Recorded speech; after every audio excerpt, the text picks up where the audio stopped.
Bonjour à tous, le marché parisien consolide légèrement, moins 0,15% actuellement, alors qu'il n'y a pas d'accord sur la Grèce.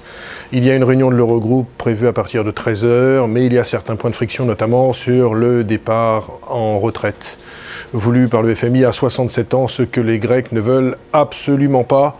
Mais on ne peut pas dire que ce soit du tout la panique à la bourse de Paris ce matin. Je vous disais que les actions baissent légèrement. Et puis sur les taux périphériques, ça remonte un peu sur le 10 ans espagnol et sur le 10 ans italien autour de 2,18. Et puis ça reste quasiment stable sur le 10 ans grec autour de 11%. Je vous rappelle qu'on était au-dessus des 13% la semaine dernière au paroxysme de la crise.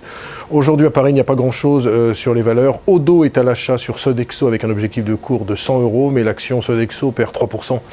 Alors on est dans la restauration collective bien sûr, avec un titre quand même qui n'est pas donné, avec un PER de 23. C'est pour cela que la recommandation d'Odo pour l'instant fait flop.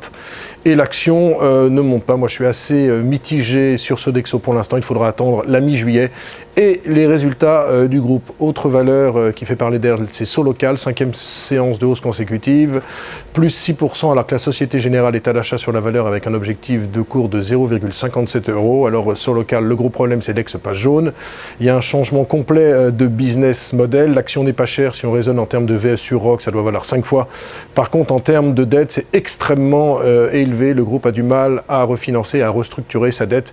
Le groupe n'est absolument pas sorti d'auberge et il faut dire qu'il y a des avis dans tous les sens sur Solocal.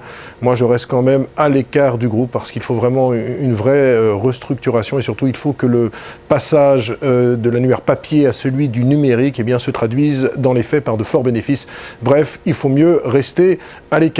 Un mot de la bourse de Shanghai, il est en baisse ce matin, 3,5%. Elle avait perdu 13% la semaine dernière, mais aucun impact sur les marchés. On a l'impression que les investisseurs intègrent le fait que la bourse de Shanghai, qui a connu une progression exponentielle, passe maintenant par une phase normale et logique de consolidation. Voilà, très bonne journée à tous.